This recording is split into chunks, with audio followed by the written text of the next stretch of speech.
Welcome back, trainers. So we're going to be taking a look at a Gengar raid, going up against a Shadow Ball, trying to do a speed run on that.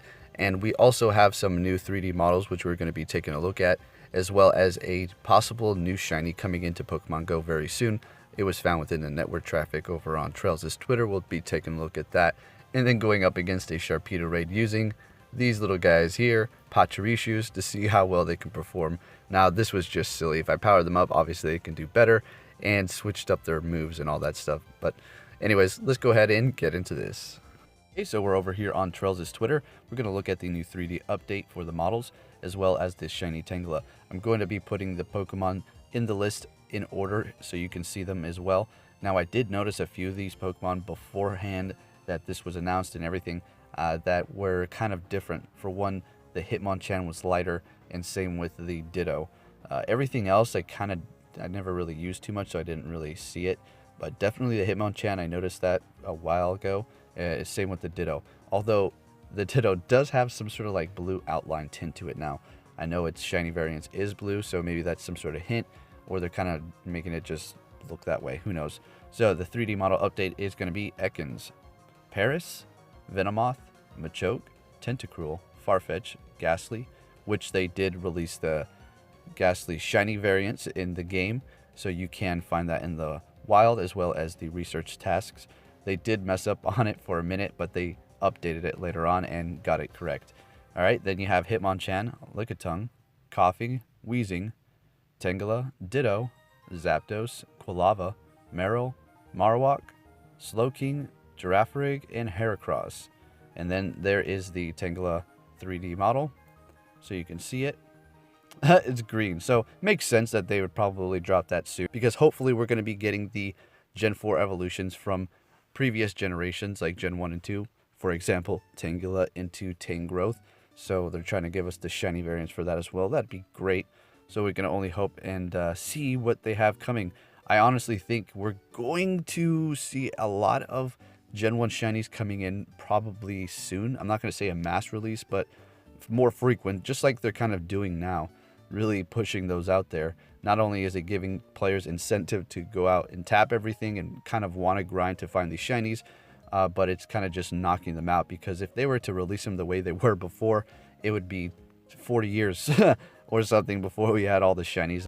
All right, before we hop into those raids, let's go ahead and check out this Rayquaza trade, because I need to step up my Rayquaza game. It is down at the moment. I was thinking, yeah, you know, it's a good Pokemon. I could just power up my Dragonites, and I think I'll be good. Wrong. These things are just outstanding. So I'm kind of also just waiting for them to make the return, because I want to power up the shiny variants, you know, the amazing looking black Rayquaza.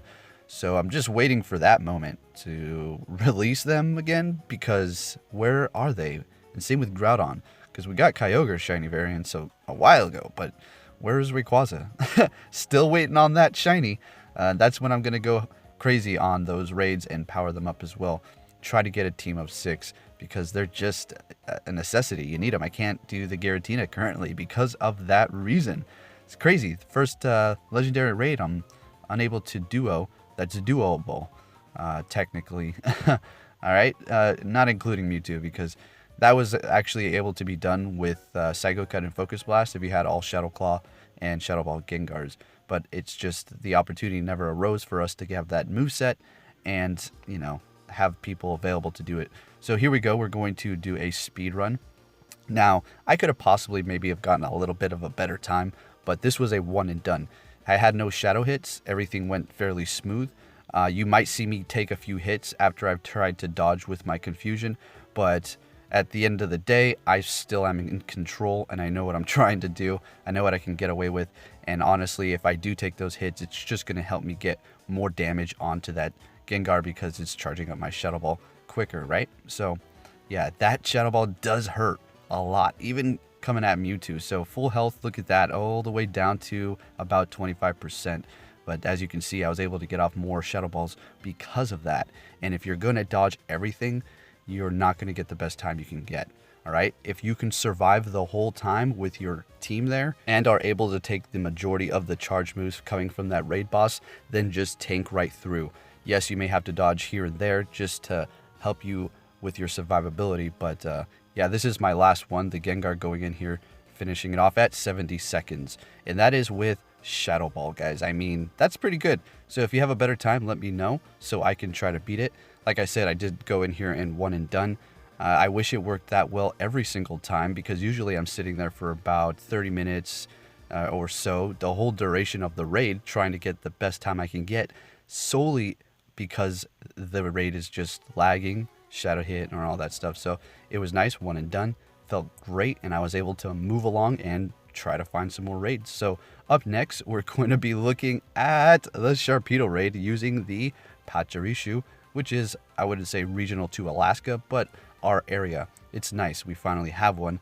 And like I said a long time ago, didn't I say it? We're gonna get a regional, it's just a matter of time. It's not the one that we were expecting, but hey, there is still a ton more Pokemon, and we could possibly get our own exclusive regional here in Alaska. I could totally see that happening.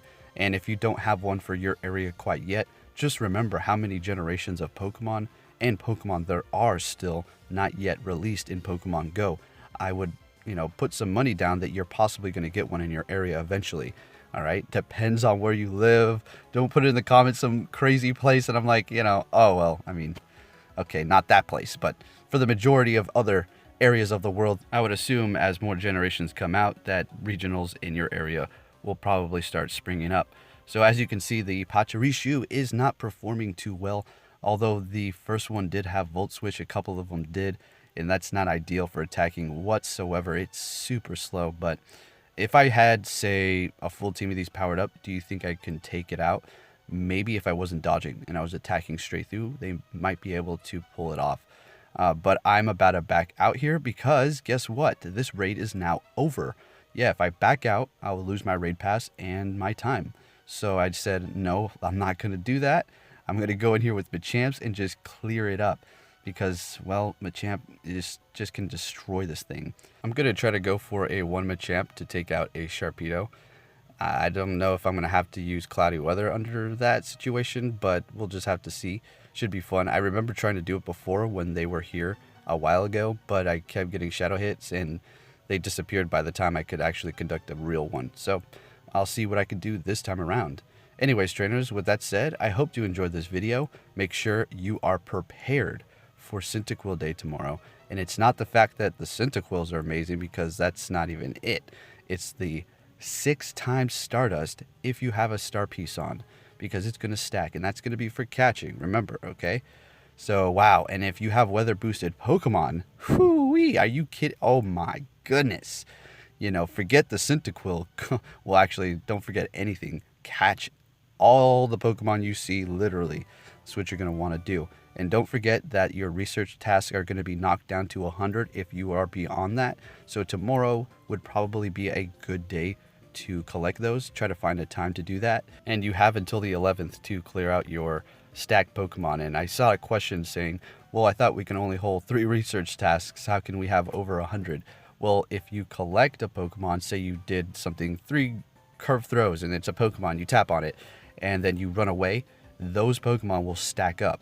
That's right, you can collect tons of them, right? So this is what they're doing. They're bringing it down so you can only have 100, and that's that. So, all right, trainers, tomorrow's going to be intense. Make sure you get out there and get that Stardust within those 3 hours. And if you're wondering, can you get the Stardust bonus for after the 3 hour period for that hour evolution afterwards? No, I don't think you can. So, like I said in my previous videos, why do I need any other Pokemon except for this lucky Bidoof here? I mean, just look at what it just did. I mean, my goodness. Do people not see this? I don't understand why I don't see more of them in the raids while I'm attacking a Giratina here. So thank you for watching, trainers, and I'll be catching you all next time. Take care.